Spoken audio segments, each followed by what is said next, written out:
أعوذ بالله من الشيطان الرجيم. بسم الله الرحمن الرحيم. ولقد فتنا سليمان وألقينا على كرسيه جسدا ثم أناب قال رب اغفر لي وهب لي ملكا لا ينبغي لأحد من بعدي إنك أنت الوهاب فسخرنا له الريح تجري بأمره رخاء حيث أصاب والشياطين كل بناء وغواص وآخرين مقرنين بالأصفاد. السلام عليكم ورحمة الله. الحمد لله وكفى والصلاة والسلام على من لا نبي بعده.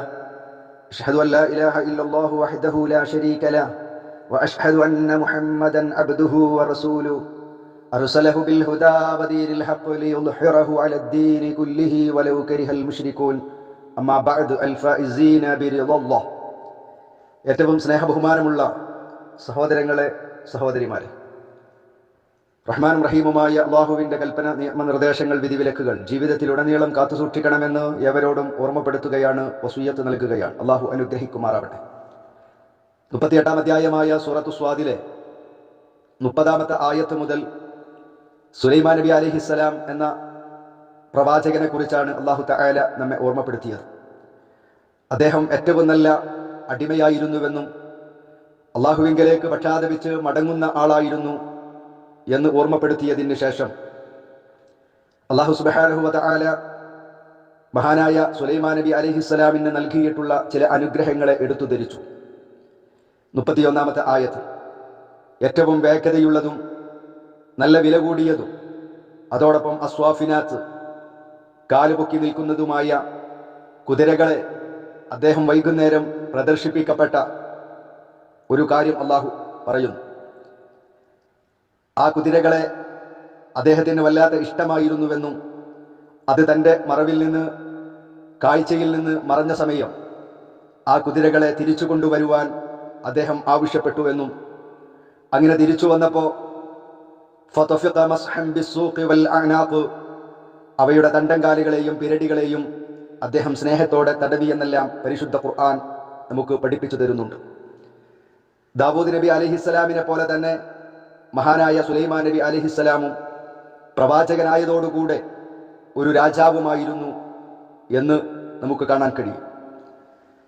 അതിവേഗതയിൽ കുതിച്ചോടുന്ന ഏറ്റവും വലിയ നല്ല ഇനം കുതിരകൾക്കാണ് ജിയാദ് എന്ന് പറയുക.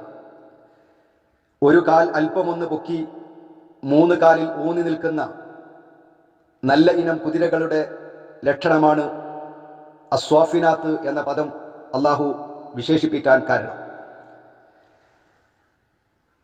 ഇസ്ലാമിന്റെ ശത്രുക്കൾ മുസ്ലിമായി എന്നതിൻ്റെ പേരിൽ ലോകത്തിലുടനീളം പാവപ്പെട്ട മുസ്ലിമീങ്ങളെ വേട്ടയാടുകയാണ്. നമ്മുടെ മസ്ജിദുകൾക്ക് സുരക്ഷയില്ല. മുസ്ലിമീങ്ങൾക്ക് യാതൊരു വിധത്തിലുമുള്ള സുരക്ഷ നൽകപ്പെടാതിരിക്കുകയും ഭരണകർത്താക്കളും മറ്റു സ്വാധീനമുള്ളവരെല്ലാം ഇസ്ലാമിനെയും ഇസ്ലാമിന്റെ ചിഹ്നങ്ങളെയും ഇല്ലായ്മ ചെയ്യുവാനുള്ള ശക്തമായിരിക്കുന്ന ശ്രമവും അതിനുള്ള ആലോചനകളും നടത്തിക്കൊണ്ടിരിക്കുമ്പോൾ സത്യത്തിന്റെ ശത്രുക്കൾക്കെതിരിൽ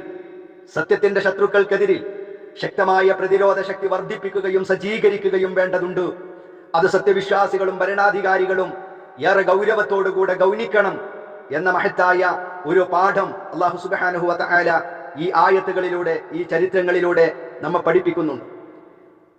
പ്രിയപ്പെട്ട സഹോദരങ്ങളെ, ഇങ്ങനെ അല്ലാഹു സുബ്ഹാനഹു വ തആല മഹാനായ സുലൈമാൻ നബി അലൈഹിസ്സലാമിന് നൽകിയിട്ടുള്ള ആ മഹത്തായ ആ നിഅമത്തിനെ കുറിച്ച് പറഞ്ഞതിന് ശേഷം 34-ാമത്തെ ആയത്ത് മുതൽ മഹാനായ സുലൈമാൻ നബി അലൈഹിസ്സലാമിന്, ദാവൂദ് നബി അലൈഹിസ്സലാമിന് ഉണ്ടായതുപോലെ തന്നെ ഒരു പരീക്ഷണത്തെക്കുറിച്ചാണ് അല്ലാഹു തആല പിന്നീട് ഓർമ്മപ്പെടുത്തുന്നത്. നബിയുല്ലാഹി സുലൈമാൻ നബി അലൈഹിസ്സലാമിന്റെ ഭരണം ഏറെ ശക്തമായിരുന്നു, സത്യസന്ധമായിരുന്നു. ഈ അടുത്ത കാലം വരെ ഏറ്റവും ശക്തമായ നല്ല ലക്ഷണങ്ങളുള്ള കുതിരപട്ടാളങ്ങളെ സജ്ജീകരിക്കുക എന്നത് ഭരണകർത്താക്കളുടെ പതിവായിരുന്നു. ഇന്ന് നാം കാണുന്ന പുതിയ മിസൈലുകളും യുദ്ധക്കപ്പലുകളും യുദ്ധതന്ത്രങ്ങളും വരുന്നതിൻ്റെ മുമ്പ് കുതിരപട്ടാളത്തിനായിരുന്നു ഏറ്റവും കൂടുതൽ സ്ഥാനമുണ്ടായിരുന്നത് എന്ന് ചരിത്രങ്ങൾ നോക്കിയാൽ മനസ്സിലാക്കാൻ സാധിക്കുന്നതാണ്. ഈ വചനങ്ങൾക്ക് മഹാന്മാരാകുന്ന മുഫസ്സിറുകൾ പലതരത്തിലുള്ള വ്യാഖ്യാനങ്ങൾ നൽകിയിട്ടുണ്ട്.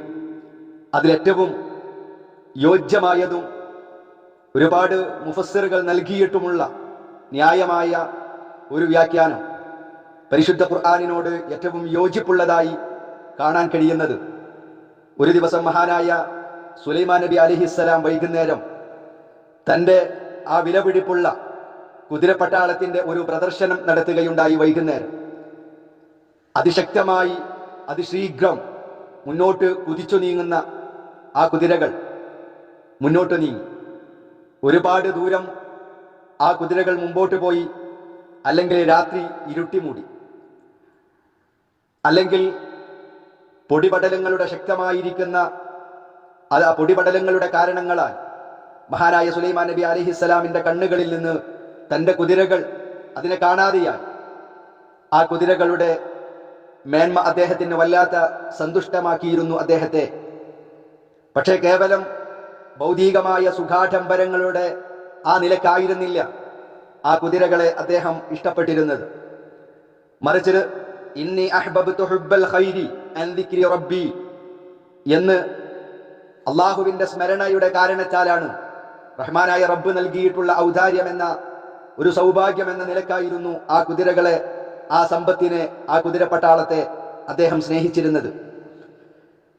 ഈ കണ്ണുകളിൽ നിന്ന് മാഞ്ഞു പോയിട്ടുള്ള തൻ്റെ കുതിരകളെ തിരിച്ചു കൊണ്ടുവരുവാൻ അദ്ദേഹം കൽപ്പന കൊടുത്തുവെന്നും തിരിച്ചെത്തിയ ശേഷം ഏറെ ആഹ്ലാദത്തോടെ, സന്തോഷത്തോടെ, സ്നേഹത്തോടെ തൻ്റെ കുതിരകളെ അദ്ദേഹം അതിൻ്റെ കാലുകളിലും കഴുത്തുകളിലുമെല്ലാം അദ്ദേഹം തടവിക്കൊണ്ടിരുന്നു എന്നാണ് ഇതിന് നൽകിയിട്ടുള്ള ഏറ്റവും ഖുർആനിനോട് യോജിച്ച ഒരു വ്യാഖ്യാനം.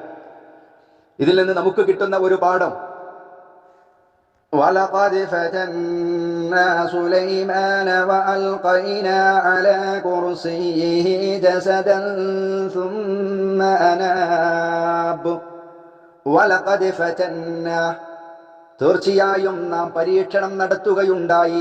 ഫതന്ന നാം പരീക്ഷണം നടത്തി. സുലൈമാനെ നാം പരീക്ഷണം നടത്തി. വഅൽഖൈനാ അൽഖൈനാ നാം ഇടുകയും ചെയ്തു. അലാ കുർസിയിഹി അദ്ദേഹത്തിന്റെ സിംഹാസനത്തിന്റെ മേൽ. അദ്ദേഹം ഭരണാധികാരിയാണ്. അദ്ദേഹം ഭരണാധികാരിയായ സുലൈമാൻ നബി അലൈഹിസ്സലാമിന്റെ സിംഹാസനത്തിന്റെ മേൽ നാം ഇടുകയും ചെയ്തു. ജസദൻ ഒരു ശരീരം, ജസദ് ഒരു ശരീരം അല്ലെങ്കിൽ ഒരു ജഡം എന്നൊക്കെയാണ് അതിന് അർത്ഥം കൊടുത്തിട്ടുള്ളത്. അദ്ദേഹത്തിന്റെ കുർസിയുടെ മേൽ, സിംഹാസനത്തിന്റെ മേൽ ഒരു ജഡത്തെ, ഒരു ശരീരത്തെ നാം ഇടുകയും ചെയ്തു. സുമ്മ പിന്നീട് അനാബ അദ്ദേഹത്തിന്റെ മനസ്സ് മടങ്ങി, അദ്ദേഹം വിനയപ്പെട്ടു. വലഖദ് ഫതന്നാ സുലൈമാന വഅൽഖൈനാ അലാ കുർസിയിഹി ജസദൻ സുമ്മ അനാബ് സുലൈമാനെ നാം പരീക്ഷണം നടത്തുകയുണ്ടായി. അദ്ദേഹത്തിന്റെ സിംഹാസനത്തിൽ നാം ഒരു ശരീരത്തെ ഇടുകയും ചെയ്തു. പിന്നീട് അദ്ദേഹം അല്ലാഹുവിങ്കലേക്ക് വിനയപ്പെട്ടു മടങ്ങി എന്നാണ് 34-ാമത്തെ ആയത്തിന്റെ പദാർത്ഥവും അതിന്റെ അർത്ഥവും. قال رب اغفر لي وهب لي ملكا لا ينبغي لأحد من بعدي إنك أنت الوهاب. قال സുലൈമാൻ നബി അലൈഹിസ്സലാം പറഞ്ഞു, റബ്ബി എൻ്റെ രക്ഷിതാവേ, ഇഗ്ഫിർ ലി എൻ്റെ തെറ്റുകൾ എനിക്ക് നീ പുറത്തു തരേണമേ. റബ്ബി ഇഗ്ഫിർ ലി അല്ലാഹുവേ എൻ്റെ തെറ്റുകൾ എനിക്ക് നീ പുറത്തു തരേണമേ. വഹബ് ലി എനിക്ക് നീ നൽകുകയും ചെയ്യണേ. മുൽക്കൻ ഒരു അധികാരം, ഒരു രാജാധികാരം, ഒരു അധികാരം എനിക്ക് നീ നൽകുകയും ചെയ്യണമേ. ലാ യംബഗി സൗകര്യപ്പെടാത്ത യോജിക്കാത്ത ഒരു അധികാരം എനിക്ക് നീ നൽകുകയും ചെയ്യണമേ.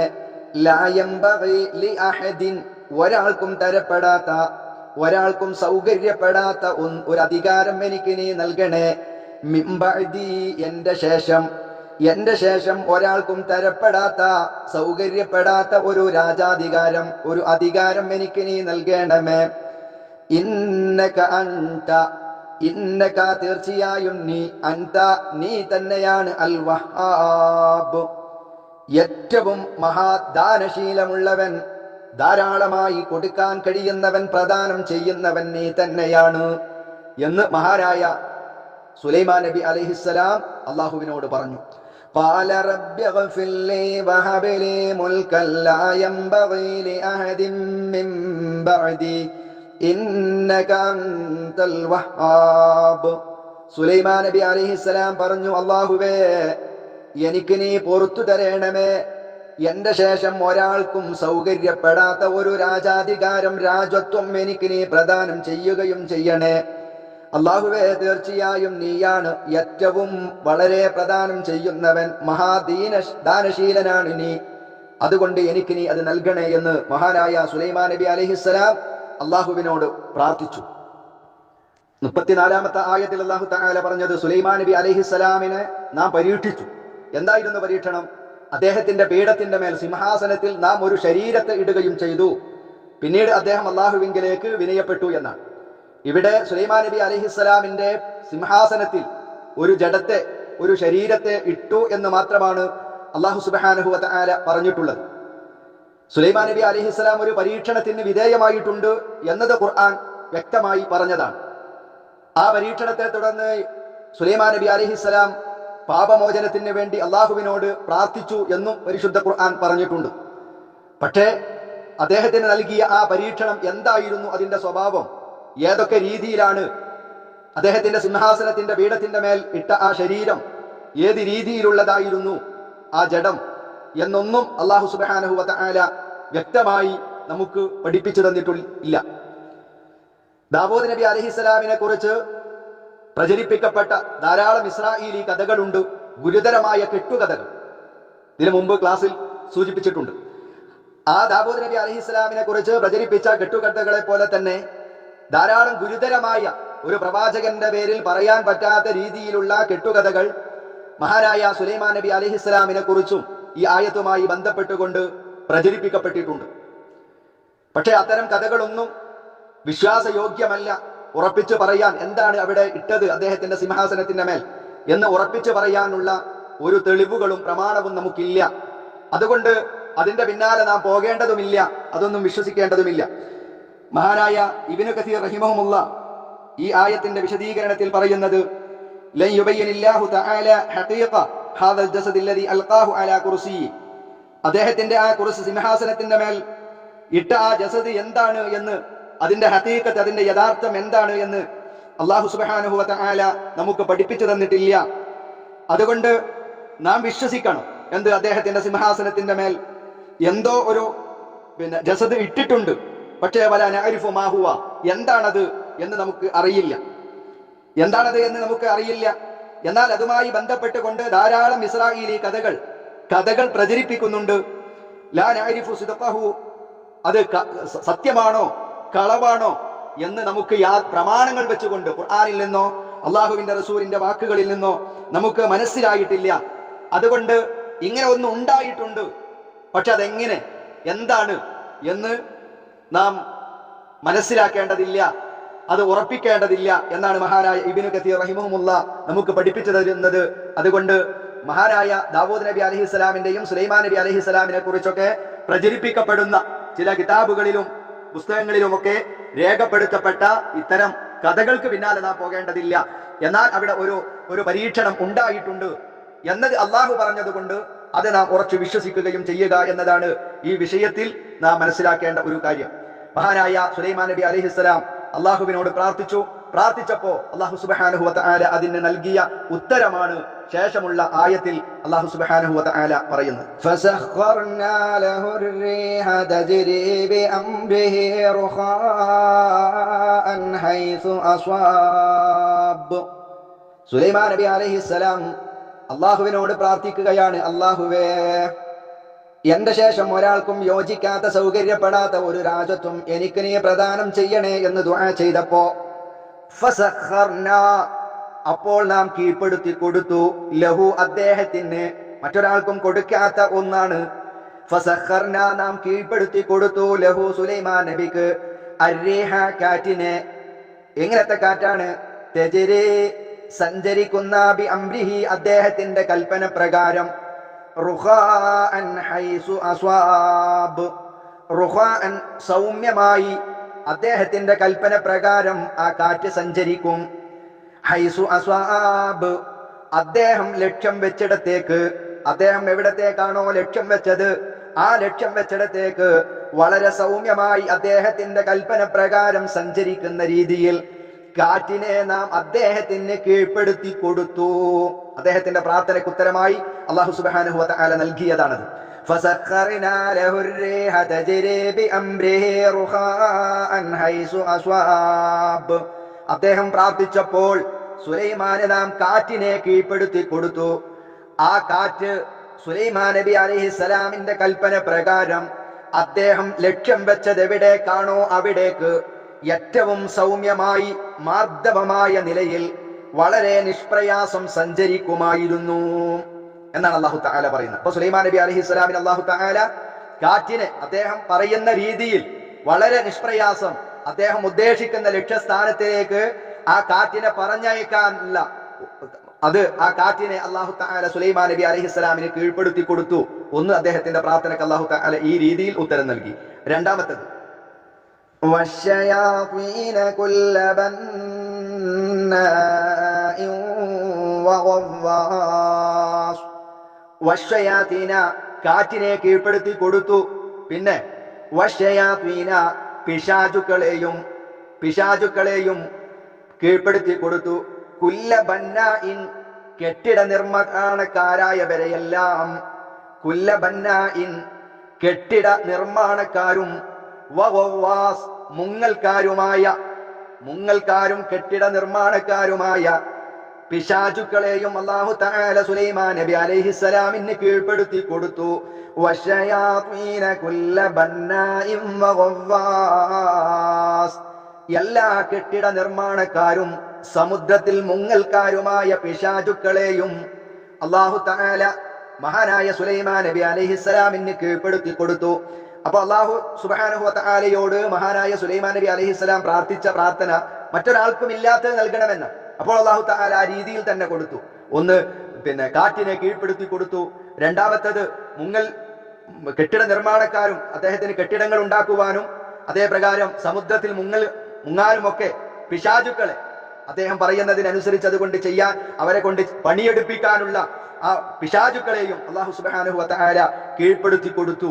പിന്നെ മൂന്നാമത്തേത്, വആഖരീന മുഖർറനീന ഫിൽ അസ്ഫാദ്. വആഖരീന, വേറെ ചിലരെയും, പിശാചുക്കളെയും, വആഖരീന, വേറെ ചിലരെയും, മുഖർറനീന, ബന്ധിപ്പിക്കപ്പെട്ട, ഫിൽ അസ്ഫാദ്, വിലങ്ങുകളിൽ കൂട്ടി ബന്ധിക്കപ്പെട്ടിരുന്ന മറ്റു ചിലരെയും കീഴ്പ്പെടുത്തി കൊടുത്തു. വആഖരീന മുഖർറനീന ഫിൽ അസ്ഫാദ്, വിലങ്ങു ചെങ്ങലകളിൽ കൂട്ടി ബന്ധിപ്പിക്കപ്പെട്ടിരുന്ന മറ്റു ചിലരെയും അല്ലാഹു തആല സുലൈമാൻ നബി അലൈഹിസ്സലാമിന് കീഴ്പ്പെടുത്തി കൊടുത്തു. അല്ലാഹു സുബ്ഹാനഹു വ തആല പ്രവാചകന്മാർക്ക് വിവിധങ്ങളായ മുഅ്ജിസത്തുകൾ, അമാനുഷികത, സാധാരണ ആളുകൾക്ക് ഇല്ലാത്ത, അവർക്ക് പ്രകടിപ്പിക്കാൻ കഴിയാത്ത പല മുഅ്ജിസത്തുകളും അവർ പ്രവാചകന്മാരാണ് എന്ന് ആ പ്രബോധിത സമൂഹത്തിന് മനസ്സിലാക്കാൻ അല്ലാഹു തആല നൽകിയിട്ടുണ്ട്. എല്ലാ പ്രവാചകന്മാർക്കും, മുഹമ്മദ് നബി സല്ലല്ലാഹു അലൈഹി വസല്ലമക്ക്, അതുപോലെ മൂസാ നബി അലൈഹിസ്സലാമിന്, ഈസാ നബി അലൈഹിസ്സലാമിന്, എല്ലാ പ്രവാചകന്മാർക്കും നൽകിയതുപോലെ മഹാനായ സുലൈമാൻ നബി അലൈഹിസ്സലാമിന് അല്ലാഹു സുബ്ഹാനഹു വ തആല നൽകിയിട്ടുള്ള ചില മുഅ്ജിസത്തുകളുണ്ട്. ആ പ്രവാചകന്റെ പ്രാർത്ഥനയ്ക്ക് അല്ലാഹു തആല ഉത്തരം നൽകി. ഇവിടെ 3 കാര്യങ്ങളാണ് അല്ലാഹു തആല പറഞ്ഞത്. ഒന്ന്, 36-ാമത്തെ ആയത്തിൽ കാറ്റിനെ കീഴ്പ്പെടുത്തി കൊടുത്തു. 37-ാമത്തെ ആയത്തിൽ പിശാചുക്കളെ കൊണ്ട് ജോലി എടുപ്പിക്കുവാൻ, സമുദ്രത്തിൽ മുങ്ങുവാനും കെട്ടിടം നിർമ്മിക്കുവാനും ഒക്കെ ആ പിശാചുക്കളെ അല്ലാഹു തആല സുലൈമാൻ നബി അലൈഹിസ്സലാമിന് കീഴ്പ്പെടുത്തി കൊടുത്തു. അതേപോലെ വിലങ്ങു ചങ്ങലകളിൽ കൂട്ടി ബന്ധിപ്പിക്കപ്പെട്ടിരുന്ന മറ്റു ചിലരെയും അല്ലാഹു സുബ്ഹാനഹു വ തആല മഹാനായ സുലൈമാൻ നബി അലൈഹിസ്സലാമിനെ കീഴ്പ്പെടുത്തി കൊടുത്തിരുന്നു എന്നാണ് അല്ലാഹു സുബ്ഹാനഹു വ തആല പറയുന്നത്. അല്ലാഹു സുബ്ഹാനഹു വ തആല പരിശുദ്ധ ഖുർആനിന്റെ തത്വങ്ങളും ആശയങ്ങളും മനസ്സിലാക്കുവാനും അത് ജീവിതത്തിൽ പകർത്തുവാനും നമുക്കൊക്കെ തൗഫീഖ് നൽകി അനുഗ്രഹിക്കുമാറാവട്ടെ. വആഖിറു ദഅ്വാനാ അനിൽ ഹംദുലില്ലാഹി റബ്ബിൽ ആലമീൻ. അസ്സലാമു അലൈക്കും വറഹ്മത്തുള്ളാഹി